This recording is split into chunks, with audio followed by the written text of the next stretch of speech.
Spectavision Radio. Hey guys, Ryan Sprague here, host of Somewhere in the Skies. Very soon, we're going to be celebrating two very special milestones. One being the 10-year anniversary of the podcast. But not just that, we're also celebrating our 40th volume of witness accounts.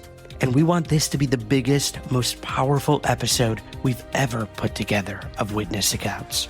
Across the span of almost those 10 years, Witness Accounts has been built on one thing above all else: your UFO experiences. The moments that defy explanation, the encounters that stay with you long after they happen, the stories that deserve to be heard. And now we're opening the door wider than ever before. If you have had a UFO sighting, a close encounter, or any kind of unexplained experience, this is your chance to share it with the world. We are currently accepting both audio and video submissions, giving you the opportunity to tell your story in your own voice, in your own words, exactly as it happened. And if you're not sure where to start, don't worry. You can reach out to me personally, and I will walk you through everything together. This is more than just an episode.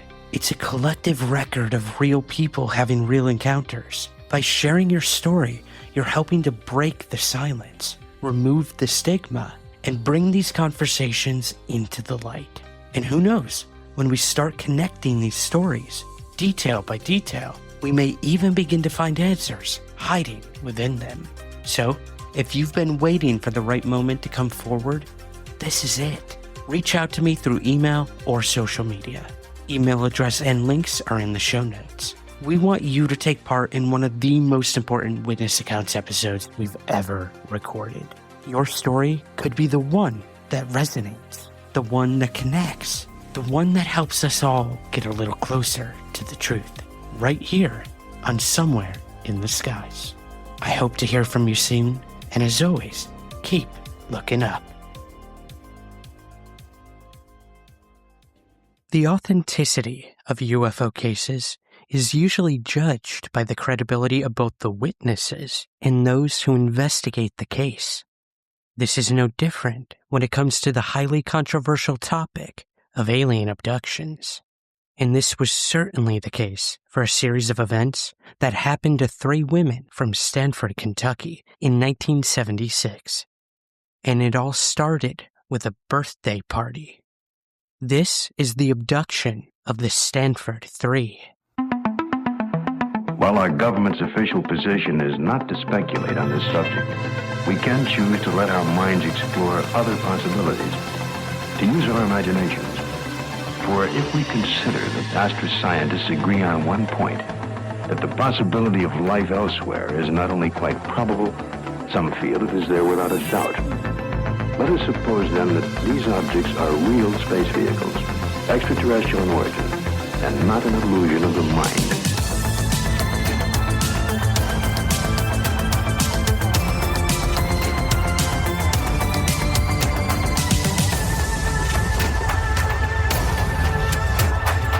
This is Somewhere in the Skies with Ryan Sprague.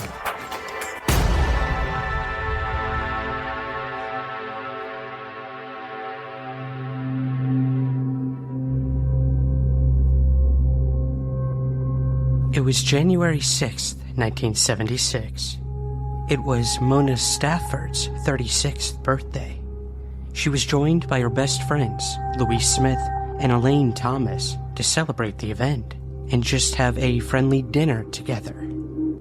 The 3 friends took their dinner plans to the Redwood restaurant, which was located south of Lancaster, Kentucky, 35 miles from their hometown of Liberty, Kentucky. As the 3 finished their dinner, they started what they thought would be a nice, pleasant drive back to their homes. Leaving the Redwood restaurant at 11:15 p.m., the 3 women were in a jovial mood, as Louise Smith sat behind the wheel of her 1967 Chevy Nova. None of the women had anything to drink that night, of the alcoholic persuasion. Leaving Stanford and heading for Houstonville on Highway 78, the 3 women suddenly saw a bright red object in the clear night sky. Whatever this object was frightened Mona, who thought it might have been an airplane on fire and heading in for a crash landing. As the glowing object came closer, Smith lost control of the automobile. The little Chevy was now going 85 miles per hour, a speed never traveled by Smith before.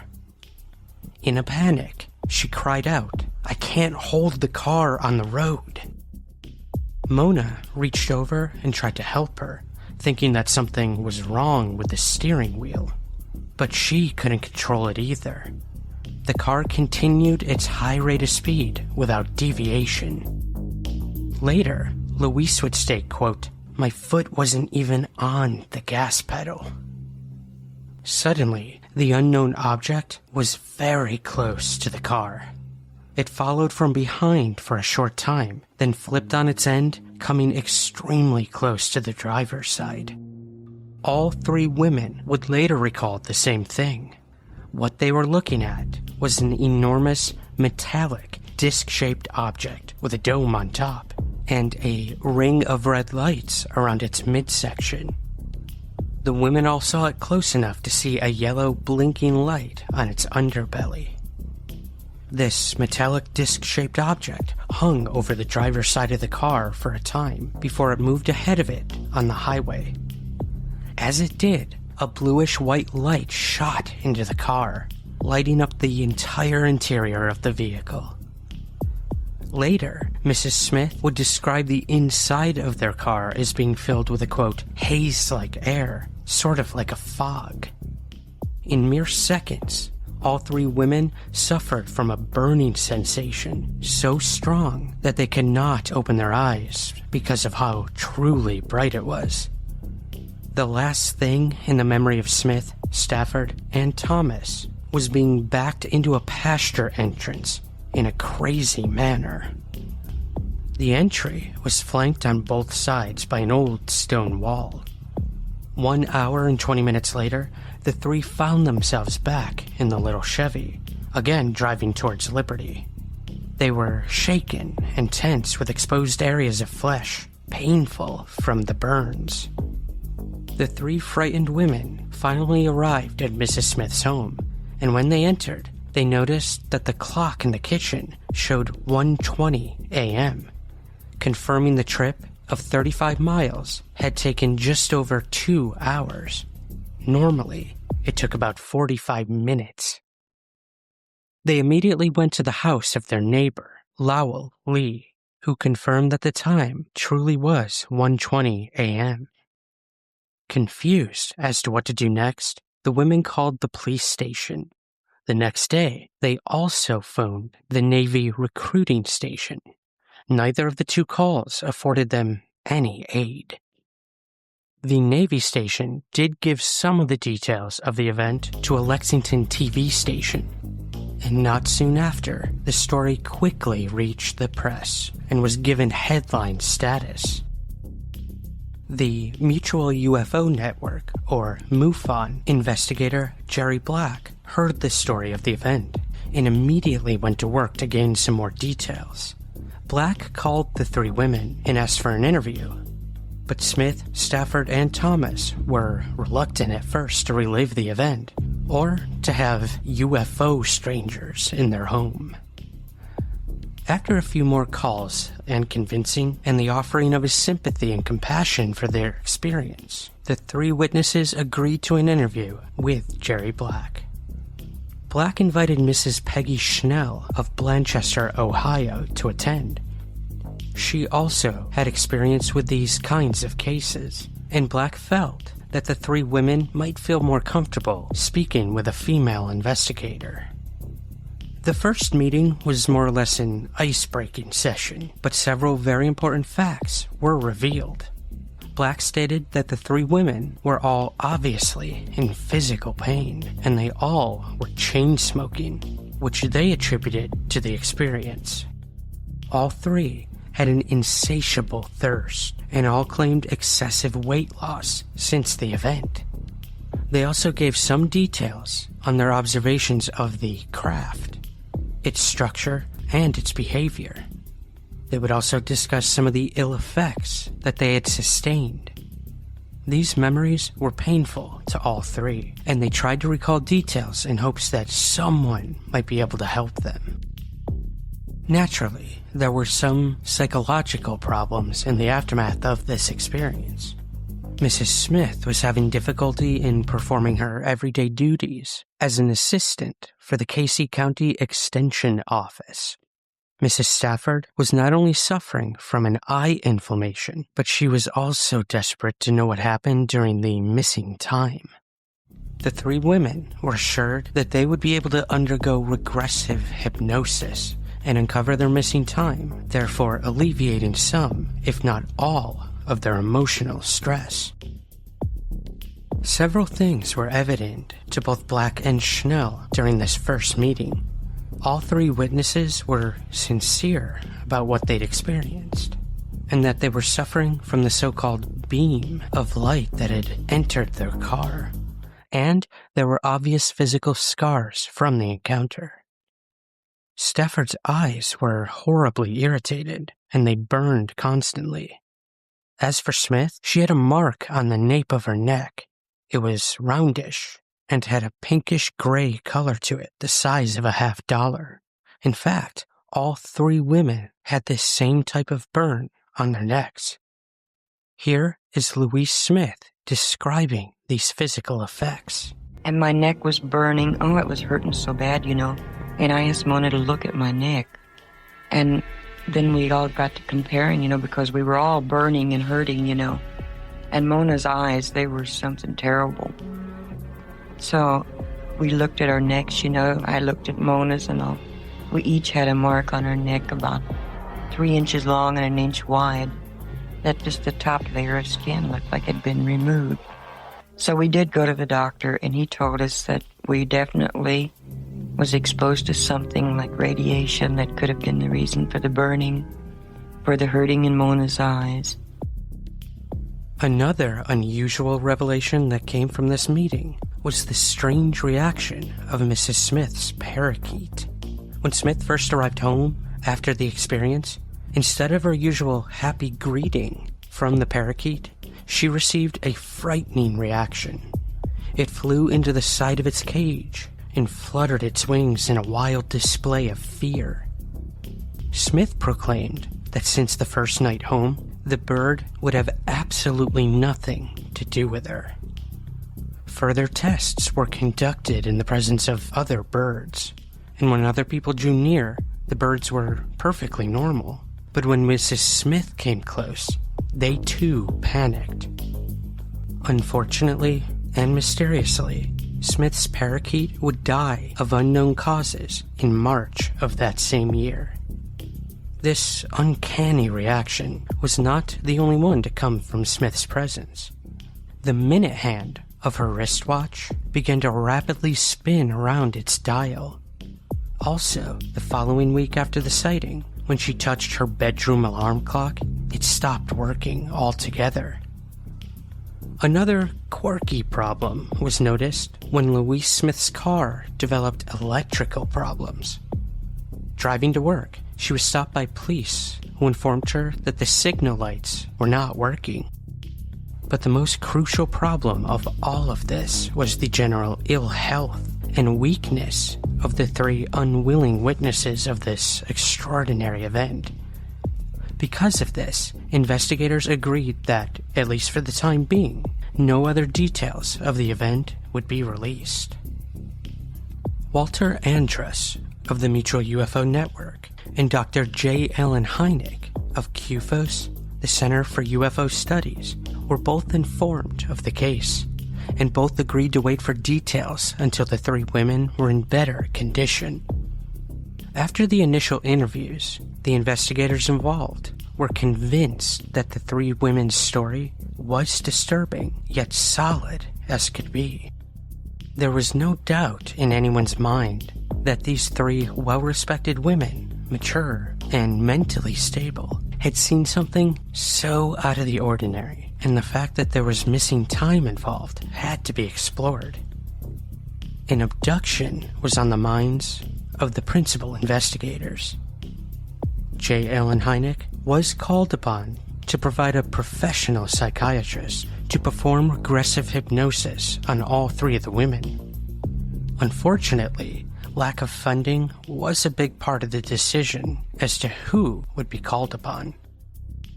None of the noted doctors who dealt with these types of situations lived anywhere near the state of Kentucky.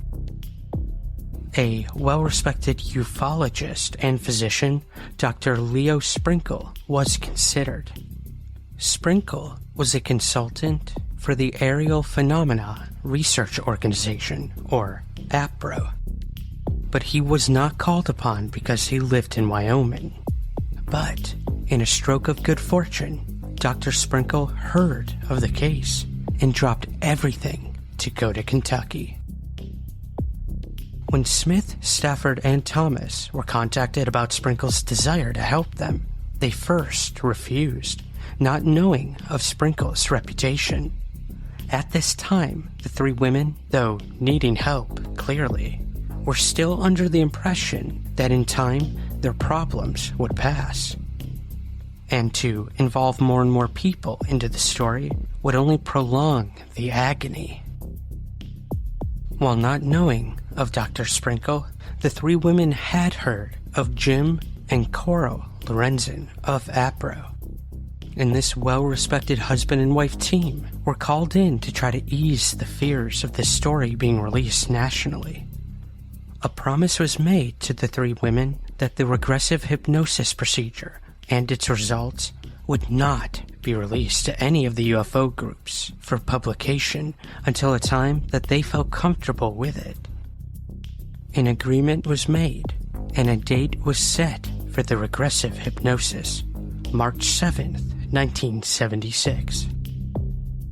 Dr. Sprinkle and investigators Black and Schnell and a few others were all present for the initial session. All of those in attendance reaffirmed their good intentions of keeping the story under wraps until the three women authorized its release. At this time, only one of three would consent to the hypnosis, Mrs. Stafford. A silence fell across the room as Dr. Sprinkle began his methodical, professional way of easing Stafford's fear. In a slow, cautious manner, Stafford began to recall the events of that terrifying night. She was able to relive her interpretation of seeing what she thought was an airplane crashing. She was not able to go any further at this first session as tears rolled down her cheeks and exhaustion set in. After the session, Dr. Sprinkle stated that Stafford was still in a post-hypnotic state and that she should be questioned very carefully and cautiously.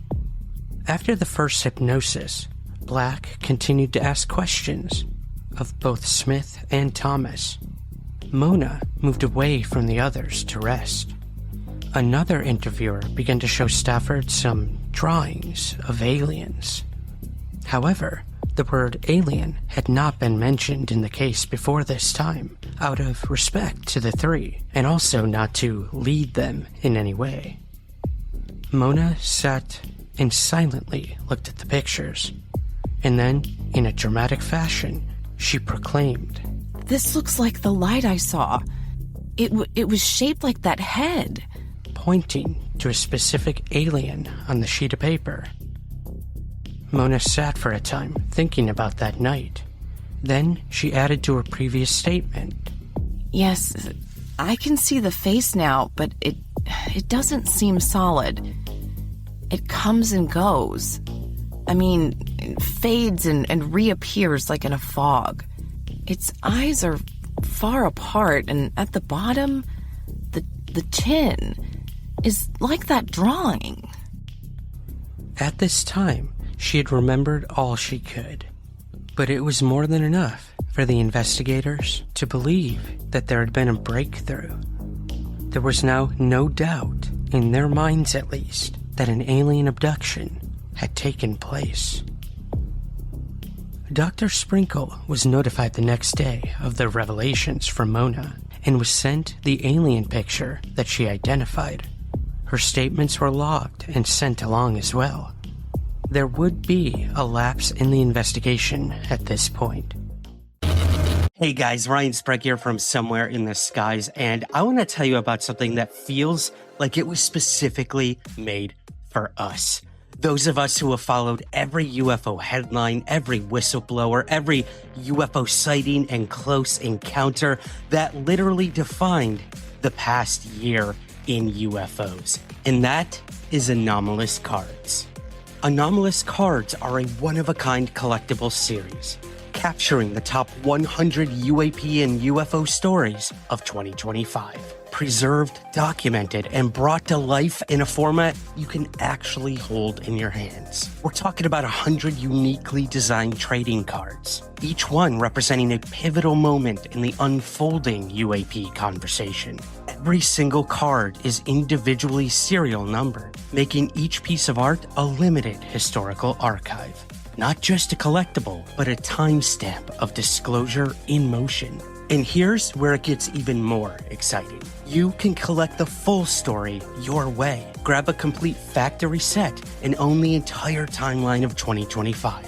Or dive into the thrill of discovery with cello packs and boxes, each containing the chance to uncover exclusive Heroes of Truth insert cards, spotlighting the individuals pushing this mystery into the light. This isn't just memorabilia, it's a curated record of one of the most important years in UAP history. Head over to letsgetanomalous.com right now to grab your set or packs. And for Somewhere in the Skies listeners, you get an exclusive promo code right now for 15% off your order.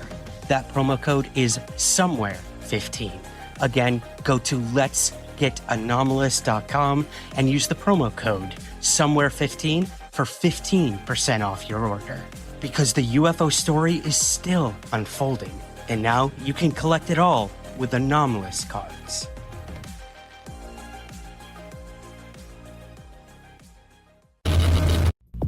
Several months went by without probing any deeper into the hidden facts of the case.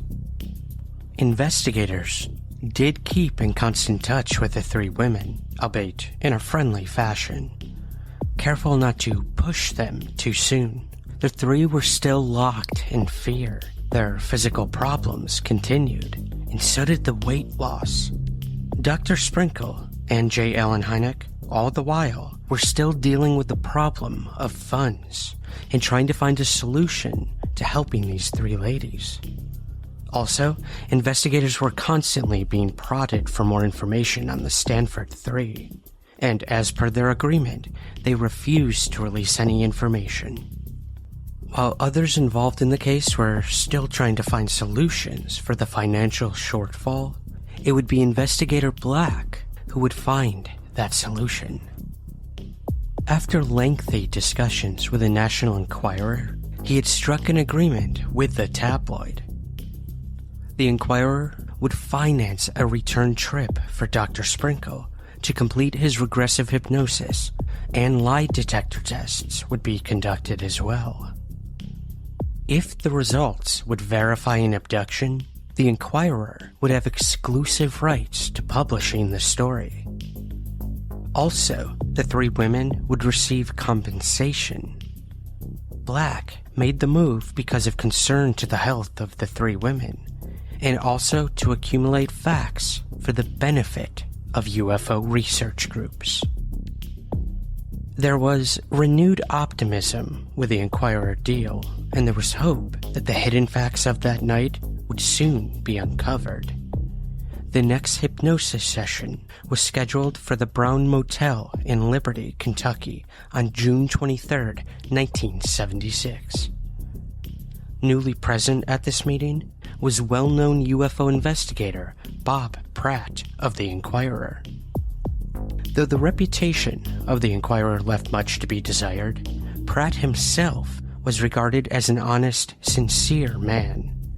Pratt had earlier attempted to get details of the Stanford case, but was denied access because of the earlier agreement of a news blackout.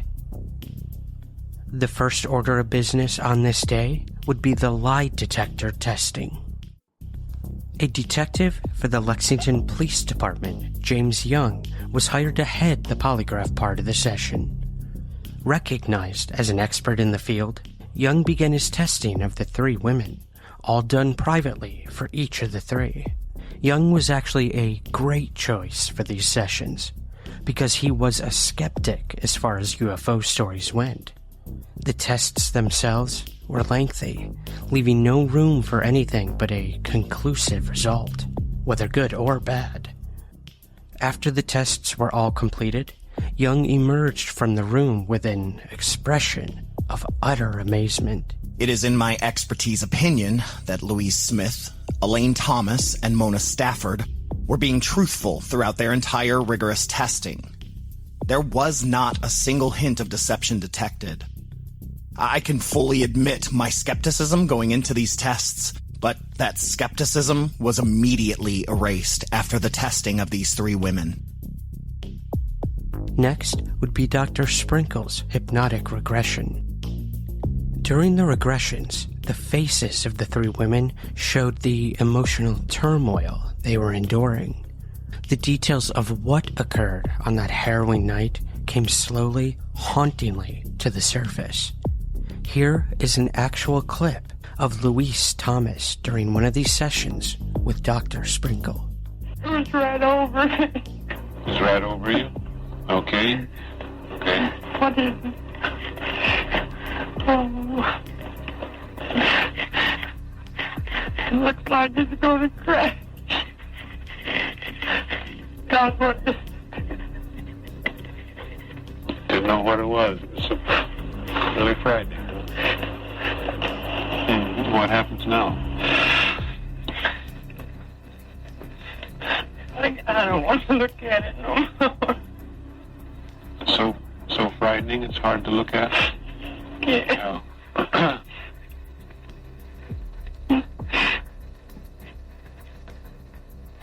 I'm so bright. My eyes hurt.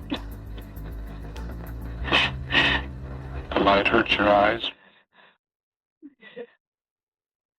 I can't control my car. Can't control the car, no. And that's frightening because you can't control the car. There's something wrong with it. Uh-huh. What's happening to the car? I want to keep going. I can't hold the wheel. Mm-hmm. My Aunt Mona to help me. Uh-huh. So I wanted to help you hold on to the wheel. But I don't have my foot on the gas. You have your foot off the gas pedal. Not on there. And still the car's going. I'm going 85 miles an hour, Mona. So the car shows it's 85 miles an hour. What's wrong with my car? Can't understand it. It's hard to understand. What is it? Oh, my head hurts. As the hypnosis sessions continued, more details about these beings would be brought to the surface. The characteristics of the being's form seemed to be vague and often indescribable. All 3 related shadowy figures which floated or glided by them.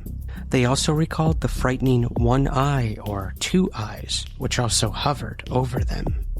Mona Stafford made an unusual statement in describing an eye exam. I could see a light at the end of a tunnel, which looked like a volcano with a jagged edge. At this point, she described great pain in her eyes, almost as if they'd been pulled out. Mona recalled a single bright purple eye that radiated lightning-like rays. Elaine also joined the other 2 in describing these strange events. She remembered 2 eyes from a round head in deep darkness. 1 eye, she said, was a beautiful blue, and the other eye appeared dark. Louise saw several different forms of beings during her ordeal, but she was so frightened that she closed her eyes and didn't look at them. However, some months later, she described her vision of the humanoids in similar fashion to her friends, adding that their hands looked like jagged wingtips. Here she is going into further detail on the beings. They were about 4 to 4.5 feet tall, and they wore a dark, tight-fitted suit and a hood. The hood was tight-fitted also, you know. The only thing visible was the eyes. They were very huge and pointed more to the temple, not straight across like our eyes would be. There was an odor. It was almost like a mold. Have you ever smelled a refrigerator that's been fastened up that with no electric for a long time, you know? And you open that door and you get this kind of moldy smell. I smell that. And I have never been asked this question, but now is an opportunity to bring this out also. The odor itself, I smelled stronger when the beings were near me. And when they looked at me, we did not talk verbally like we're talking now. It was a telepathy type thing. And I would tell myself I'm not going to look at them, but there was no way I could resist, you know. All 3 regressions were extremely emotional and terrifying for the Stanford 3. In the 25th volume, in issue 4 of the APRO Bulletin of October of 1976, a summary of these regressions performed by Dr. Sprinkle were published. These were several of his findings. Mrs. Smith suffered much as she relived the experience. The behaviors, such as weeping, moaning, tossing her head, shuddering, and shaking, were evident to those of us who observed her, especially as she seemed to relive an experience of a fluid material covering her face. Her smile and evident relief in seeing the streetlight at the end of her hour-and-a-half loss of time experience was dramatic and indicated that she was safe in the car once again and returning home with her friends. Sprinkle then goes on to recount Louise's claim that her pet parakeet, who, according to her claims and the claims of others who observed the bird, refused to have anything to do with her after the UFO experience. And as mentioned earlier, the bird died within weeks after the UFO experience. According to Sprinkle, concerning Mona Stafford, he would state that she responded well to the hypnotic suggestions, and she was able to describe impressions which led her to believe that she had been taken out of the car and that she was alone on a white table or bed. She saw a large eye which seemed to be observing her. She felt as if a bright light was shining on her and that there was a power or energy which transfixed her and held her to the table or bed. She experienced a variety of physiological reactions, including the impression that her right arm was pinned or fastened, her left leg forced back and under her with pain to the ankle and foot, pressure on the fingers of her left hand as if they were forced or squeezed in some way, a feeling of being examined by 4 or 5 short humanoids who sat around in surgical masks and surgical garments while observing her. At one point, she sensed that she was either experiencing out-of-the-body travel or else she was waiting outside of a large room in which she could view another person, probably a woman, lying on a white bed or observation table. She perceived a long tunnel or view of the sky, as if she had been transported to the area inside a large mountain or volcano. Although she wept and moaned and experienced a great deal of fatigue as a result of the reliving of the experience, she felt better the next day. She expressed the belief to me that she now had a better understanding of what happened during the loss of time experience. As for Mrs. Thomas, Dr. Sprinkle would have this to say. Mrs. Thomas had been rather quiet during the initial interview in March of 1976, although it was obvious that she was perceptive and aware of other people's attitudes and feelings. Like the others, she has lost weight, but she has also experienced some personality changes. She dresses a bit more colorfully now, and she is more willing to talk and share her ideas with others. She, too, experienced a similar reaction during the hypnotic techniques. She apparently was responding well to suggestions to go deeper. When she relived the UFO experience, she experienced a great deal of emotional reaction. Her main impression was that she was taken away from her 2 friends, and that she was placed in a chamber with a window on the side. She seemed to recall figures which moved back and forth in front of the window of the chamber as if she were being observed. Her impression was that the observers were 4-foot-tall humanoids with dark eyes and gray skin. One disturbing aspect of the experience was the memory that she had some kind of contraption or covering that was placed around her neck. Whenever she tried to speak or think, the contraption or covering was tightened, and she experienced a choking sensation during these moments. At first, Mrs. Thomas interpreted the memories as indication that she was being choked by hands, or she was being prevented from calling out to her friends. Later, however, she came to the tentative conclusion that an experiment was being conducted, and the experiment was to learn more about her intellectual and emotional processes. She recalled a bullet-shaped object, about 1.5 inches in diameter, being placed on her left chest. She previously had experienced pain and a red spot at that location. During polygraph examination and during initial hypnotic sessions, each UFO witness was interviewed separately from the other witnesses. After the initial description of impressions, the women were invited to attend the additional hypnosis sessions so that each woman could observe the reactions of the other 2 women. During these sessions, there was much emotional reaction, which seemed to arise from 2 conditions: the compassion of the witnesses for their friend who was reliving the experience and releasing emotional reactions to the experience. Also, it seemed as if the description by one witness would trigger a memory on the part of another witness, even if the experiences seemed to be similar or different.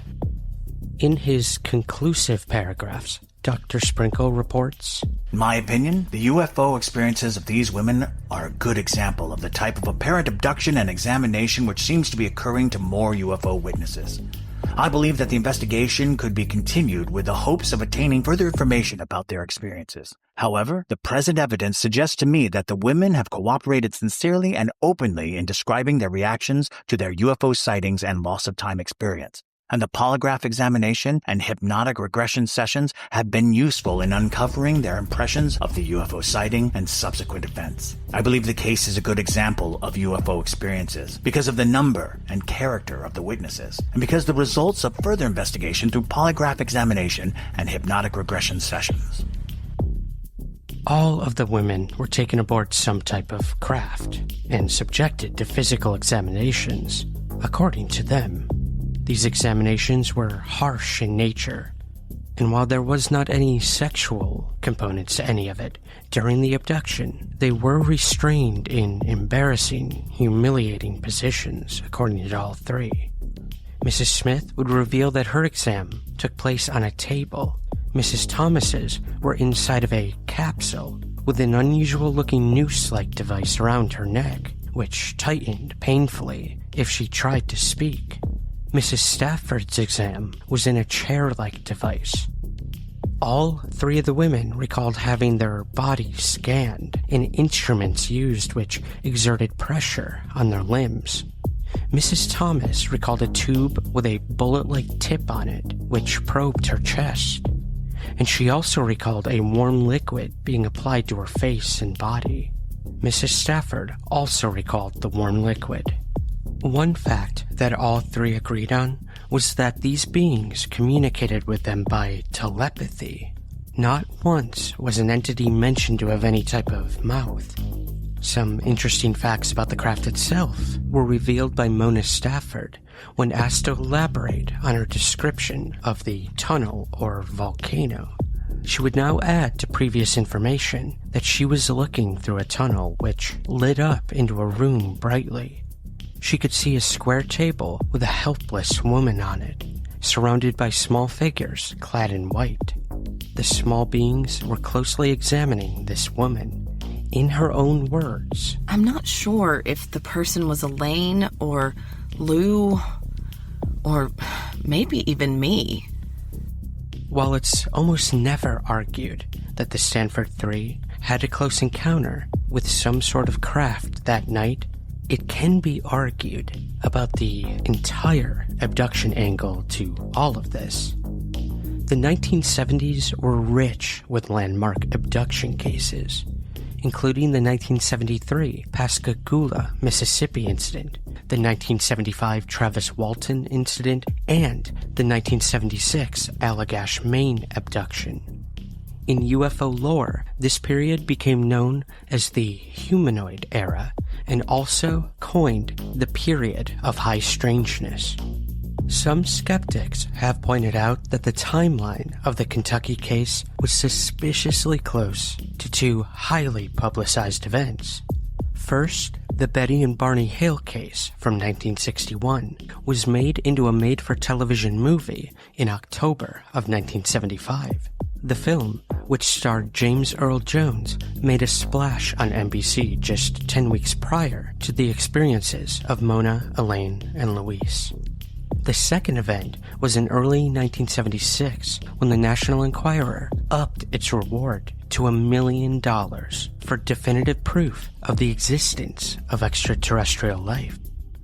Furthermore, many skeptics, including Susan Clancy, who published the book Abducted: How People Came to Believe They Were Kidnapped by Aliens. She adhered to the principle that hypnosis is a poor technique for trying to filter memories. Here she is commenting on this during a lecture from Microsoft Research in 2016. So in my research, we found about 10% of believers go on to actually develop these vivid, powerful, emotionally distressing memories. And all of them underwent some form of hypnosis or a hypnotic regression technique or a regression technique, or, I mean, it goes by different names, but they end up in abduction researchers' offices or psychotherapist offices, and they are put through various pseudo-therapeutic techniques designed to help them retrieve the memories of what they fear happened to them. And it is during those techniques that they get these vivid, powerful memories of what happened. For them, they believe what happened because they have the memories and the memories feel very real.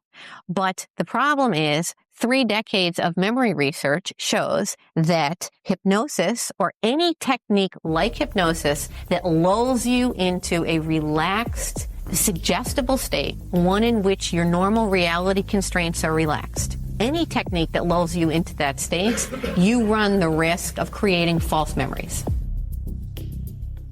After all of the revelations of the Stanford Three, there remained no doubt that something extraordinary happened on that night.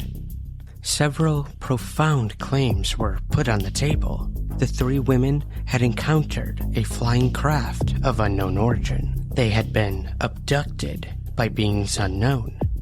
But in all cases, no matter how believable, it always helps if other witnesses came forward. And indeed, that is what happened. This case had other observers of the UFO that night, independent of Stafford, Smith, and Thomas. These sightings occurred in Casey and Lincoln counties, Kentucky. Within a couple of 100 yards of the abductions, one couple watched from the window of their home where they saw a large luminous object, which passed over the Stanford area.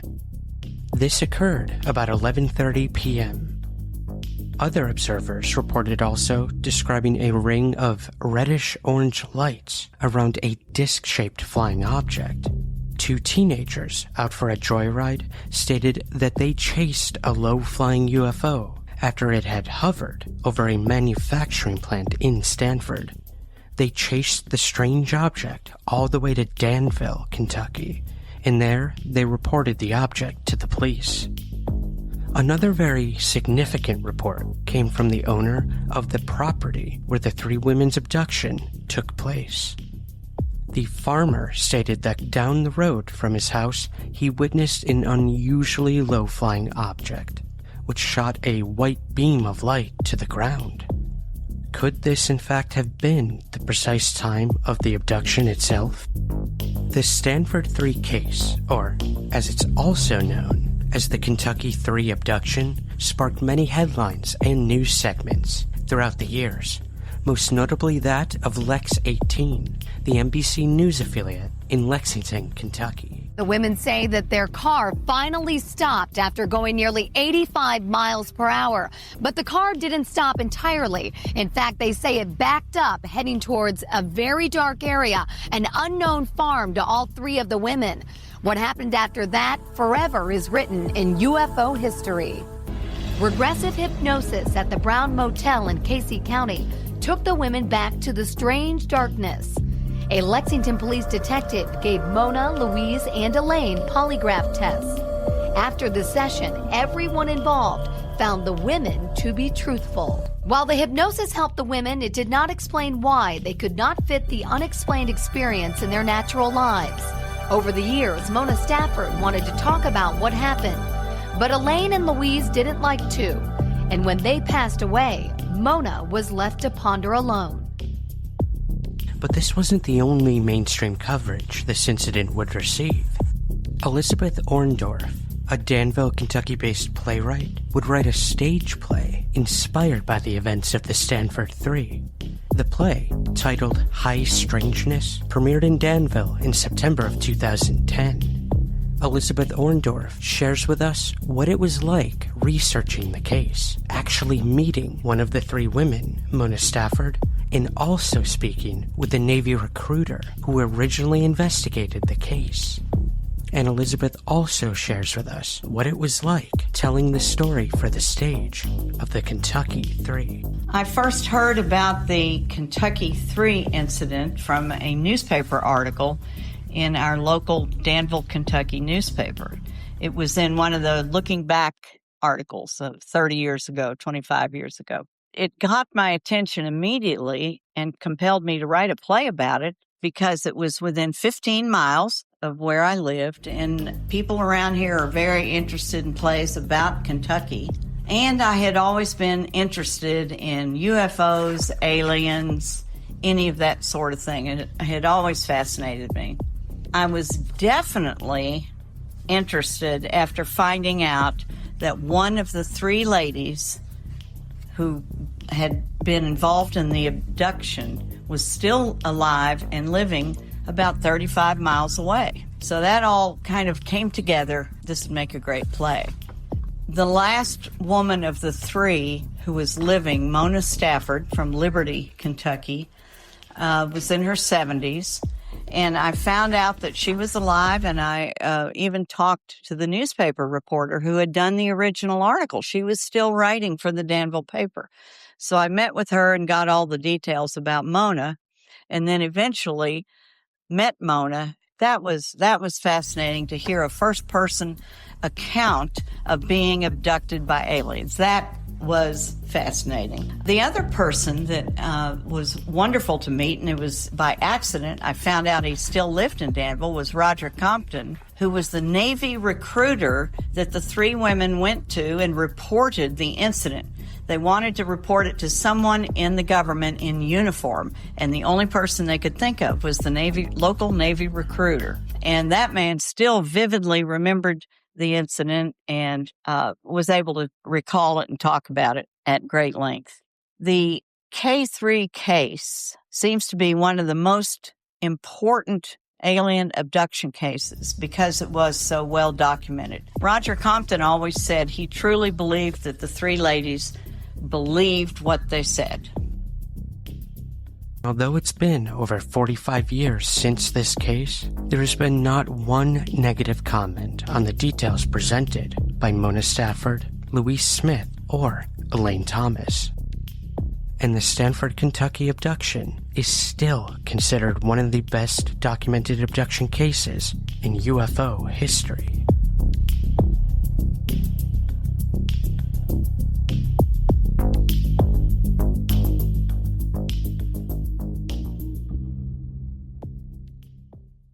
Special thanks to our voiceover actors in this episode, to Christopher Susi, Rebecca Young, and Stefan Gerhardt. Links to their work can be found in the show notes. And also a special thanks to playwright Elizabeth Orndorff. Her work can also be found in the links in the show notes. Please take a moment to share the show with your friends, family, and colleagues. And if you haven't already, please also consider rating and reviewing Somewhere in the Skies on Apple Podcasts, Spotify, or wherever you get the show. It helps us gain visibility and find new listeners. Thank you, as always, for listening. And remember, keep your feet on the ground, but never stop searching somewhere in the skies.